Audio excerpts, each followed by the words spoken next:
Good evening, friends. Welcome you once again in the platform of NAP Theatre, the next era theatre. Today we are going to present the play Main Kalakar, directed by Raju Kumar. Please like, share, and comment too. Enjoy.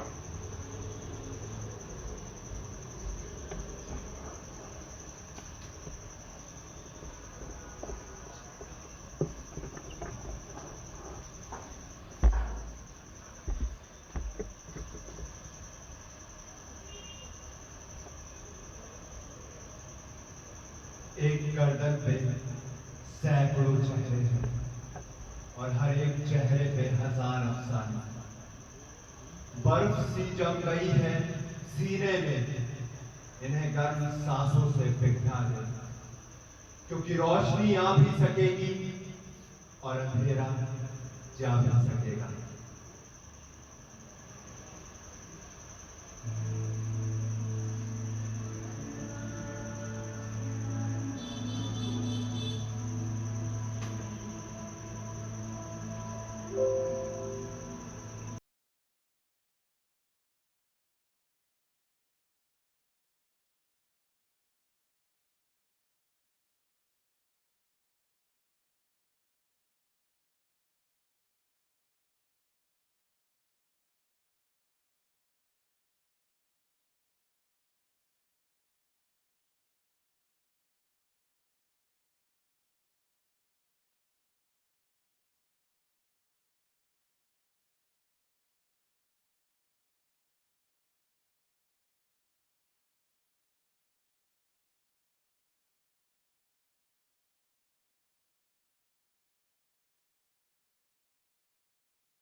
पर्दे के गिरने और उठने के बीच एक अलग सी दुनिया जीती है। उसकी एक पृष्ठभूमि का होती है, एक कहानी होती है और कुछ किरदार होते हैं, कुछ संवाद होते हैं और कुछ अभिव्यक्तियां होती हैं, और ये हर बार जीवन में एक सार प्रस्तुत करती है। जीवन में एक सार प्रस्तुत करती है। ये भागती हैं,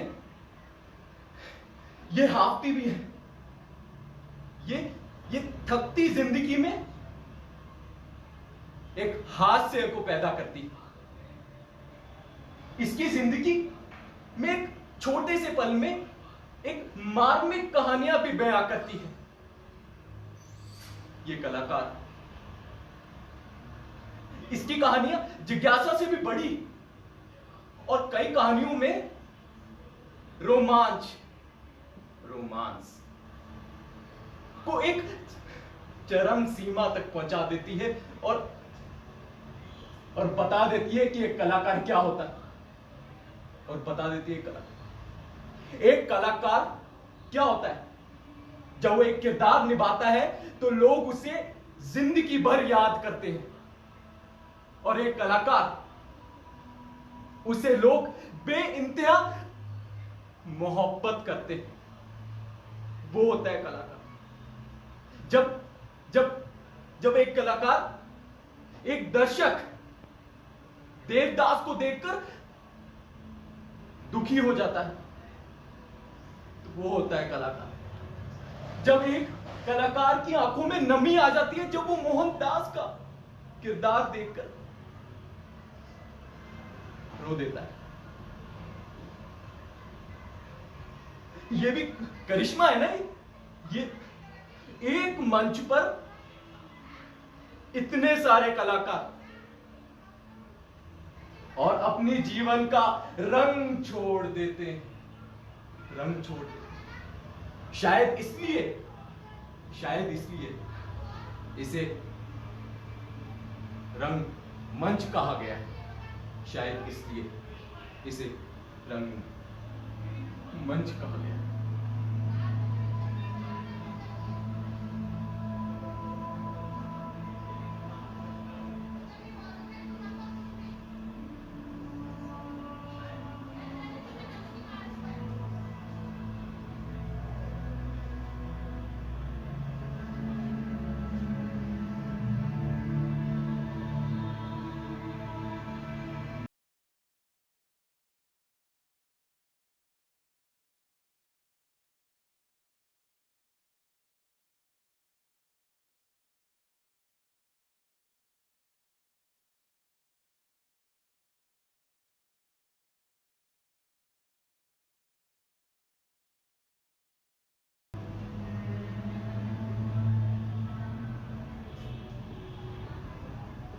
बोलकर ही दुनिया में सभी अच्छे साबित हो जाएं, तो चिराग लेकर ढूंढने के बावजूद कोई बुरा नहीं मिलेगा।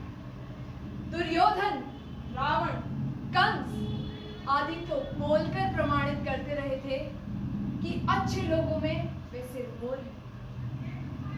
इनकी बोली चल जाती तो राम इनके आगे पानी भरते। कृष्ण के बारे में पूरा का पूरा लिखा जाता कि वे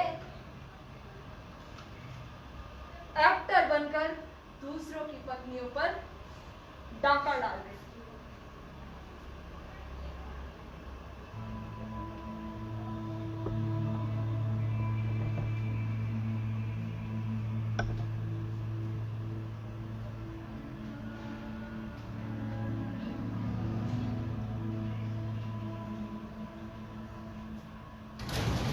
सौभाग्य से बोली बोलने वालों की नहीं चली, और इसी बल पर रामायण और महाभारत जैसी महान कृतियों का जन्म हुआ। और आज ये बात एक ज्ञानी ही जानता है कि इन महान कृतियों की सिर्फ पूजा करने से ही लोगों के पापों का भार कम हो जाता है।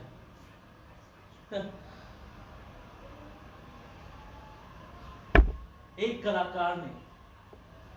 कलाकार ने मीठी बोली से लोगों को इतना छकाया कि लोगों के मन में उस कलाकार के खिलाफ कोई भी बुरी धारणा जन्म ही नहीं ले पाई। शायद दुर्योधन, कंस और रावण ने भी कुछ ऐसा ही सलीका अपनाया हो।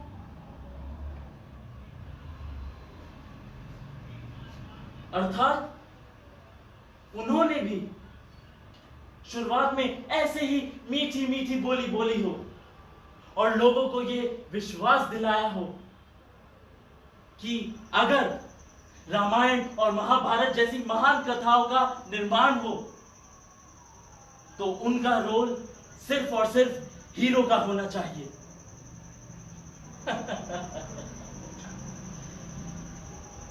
अरे जनाब, चढ़ा रंग भी उतरता है, भले ही धीरे धीरे उतरे, पर चढ़ा रंग भी कभी ना कभी उतरता जरूर है। और इनके साथ भी यहां कुछ ऐसा ही हुआ जिसने लोगों को यह सोचने कर दिया कि क्या धूर्त थे ये, जो इनकी असली खाल के बारे में न जानने के कारण हम आज तक इनकी पूजा करते आए। डायलॉग भूल गए? नहीं मैम, हो गया।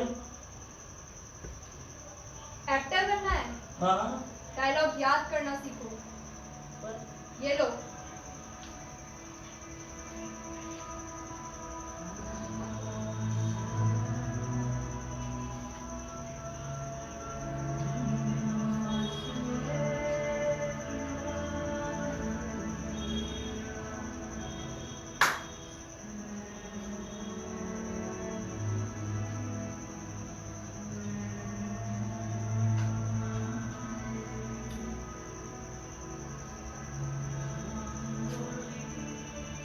जिस कलाकार की यहाँ पे बात कर रहे हैं उसे मूर्तियां गढ़ने में सिद्धि प्राप्त थी, लेकिन दूसरों के हाथों मूर्ति का सर्जन उसे बिल्कुल मंजूर नहीं था। इस बात का पता तब चला जब एक कलाकार अपनी मूर्ति लेके आया। वो उसे ऊपर नीचे करके देखने लगा। बेचारा नौसिखिया कलाकार ये नहीं समझ पाया कि ये बड़ा कलाकार ऐसा कर क्यों रहा है। बेचारा नया कलाकार अपना दिल थामे मंजे हुए कलाकार को ऊपर नीचे करते देख रहा। मूर्ति मिट्टी से निर्मित थी, ऊपर नीचे करने से वो टूट भी सकती थी। तभी मंझा हुआ कलाकार बोला, यह तुम्हारी पहली कृति है, इसलिए स्वाभाविक है कि गलतियां तो होगी। नया कलाकार इस टिप्पणी से इतना आहत नहीं हुआ, इतना परेशान नहीं हुआ, जितना उसके व्यवहार से वो आहत।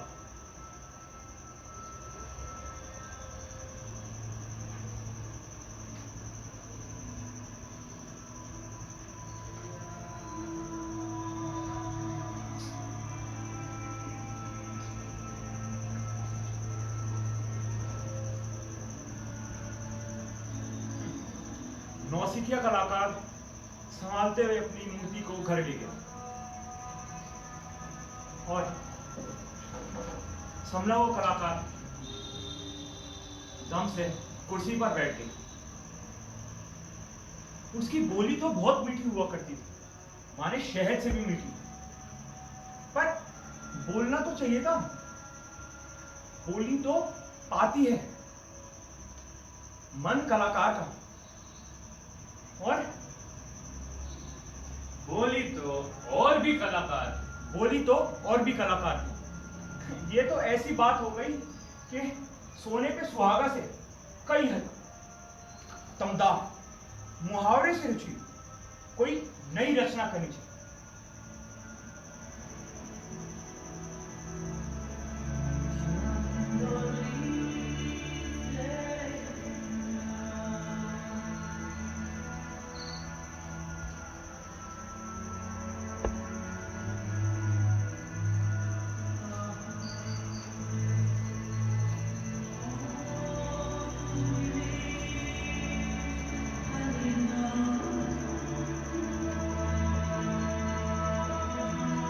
तुम नए कलाकार, इन तस्वीरों की तुम्हें जरूरत है।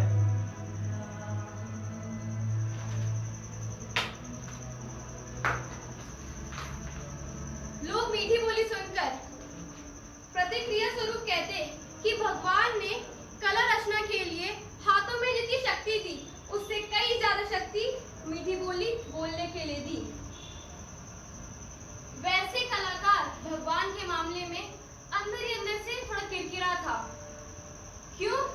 क्योंकि कला तो खुद सीखी, इसलिए भगवान उसके लिए गौण था और मीठी बोली तो अभ्यास से अर्जित कर ली थी।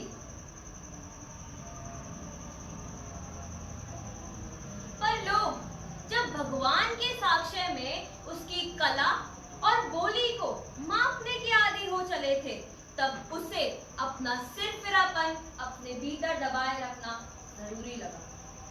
कीचड़ पर पत्थर मारने का हश्र जानता था कि स्वयं को ही गंदा होना पड़ेगा। चांद पर थूकने का तो चूक खुद पर लौटे। ऊंची बोली बोलकर अगर लोगों को संशोधित करना चाहता तो लोग बिदक जाते और कहते, ये जिसे हमने मीठा समझा वह तो खट्टा है।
मगर मैंने भी तो ऐसा ही किया। जो मैंने किया वही सही है।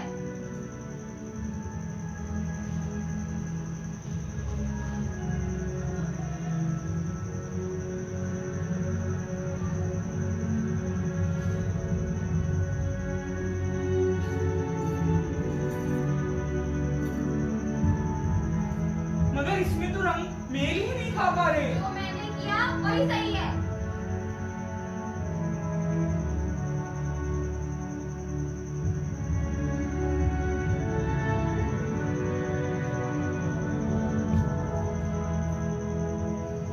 मैंने भी तो ऐसे ही किया था। जो मैंने किया वही सही है।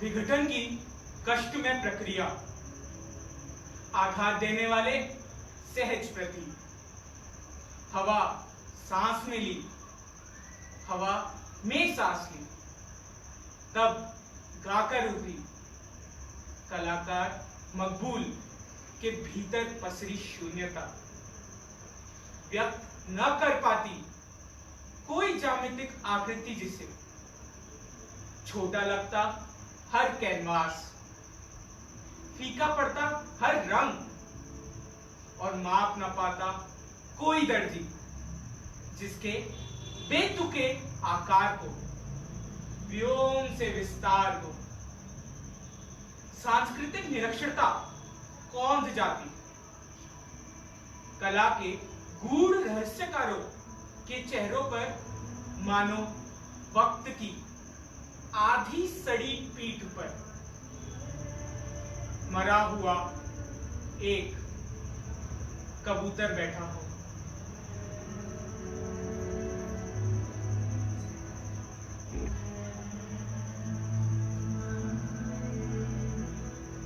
मैं कलाकार हूं और अपनी कलाकारी से बहुत प्यार करता हूं। लोगों को लगता है कि मैं अपना समय खराब करता हूं, लेकिन मुझसे पूछे तो मैं अपने दुनिया का सबसे बड़ा ख्वाब पूरा करता हूं। मैं कलाकार और अपनी कलाकारी से बहुत प्यार करता हूं।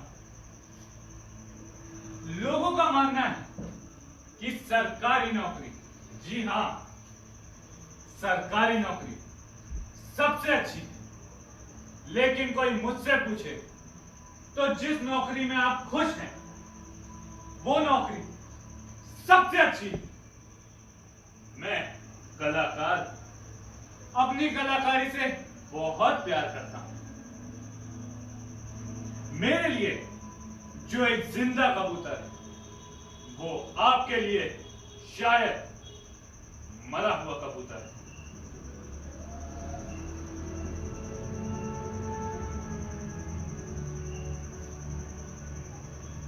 मैं एक कलाकार हूं और अपनी कलाकारी से बहुत प्यार करता हूं।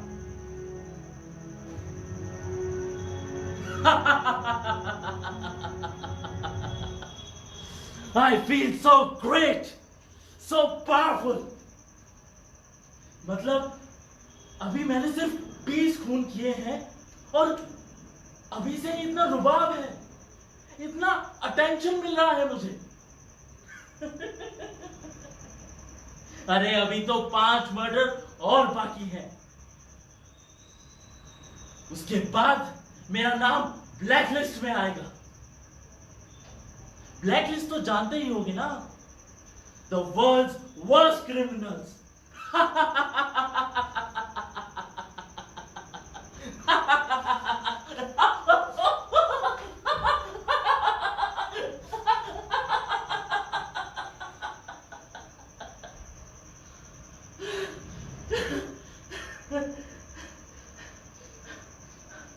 लिटरली तुम मुझे ऐसे डराना चाहते हो?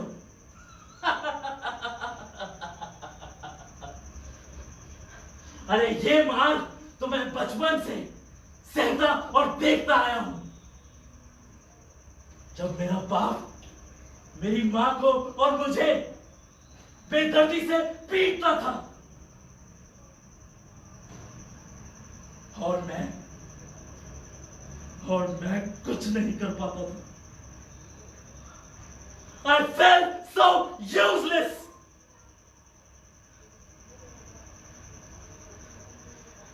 और वो सब मेरी मां की वजह से। सारी खुद तो कमजोर थी और मुझे और कमजोर कर गई। तो पता है मैंने क्या किया?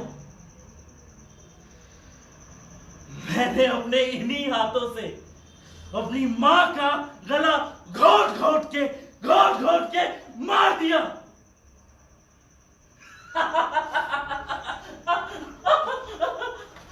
और अब मैं तुम सबको भी ऐसे ही मार डालूंगा।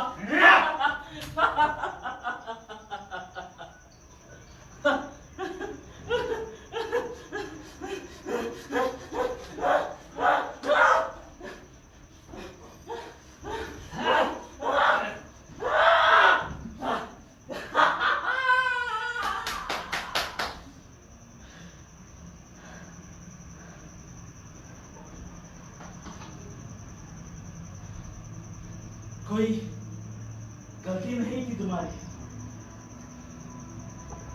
इनकी कोई गलती नहीं थी।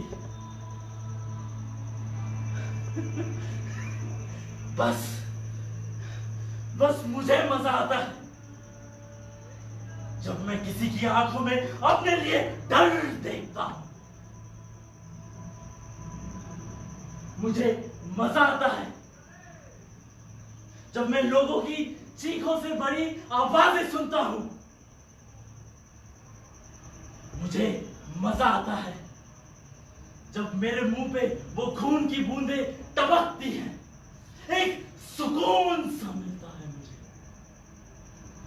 I am a cold-blooded murderer. Yes, I am a bloody cold-blooded murderer.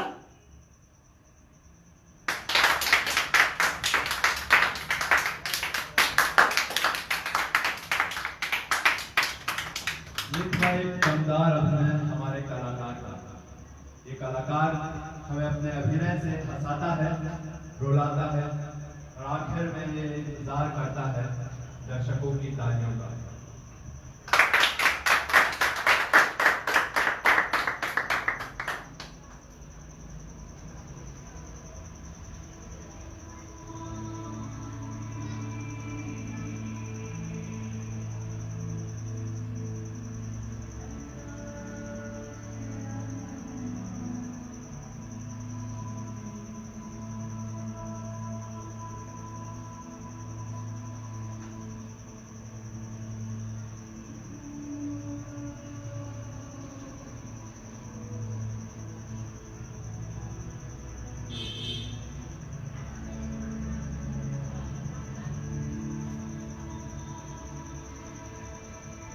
तो बोला था ना, पर्दे गिरने से और उठने के बीच कुछ अलग दुनिया होती है। ये दुनिया, इसकी एक पृष्ठभूमिका होती है, एक अलग सा पन होता है इसके अंदर। इसके अंदर एक कहानी होती है, एक एक एक किरदार होता है और कुछ संवाद होते हैं और कुछ अभिव्यक्तियां होती हैं। ये थकती है, हार जाती है, पर उसमें भी सामने वाले को हास्य देती। एक कलाकार से लोग बहुत प्रेम करते हैं। तो मैं एक कलाकार हूं। और क्या आप कलाकार हैं? क्या आप कलाकार हैं?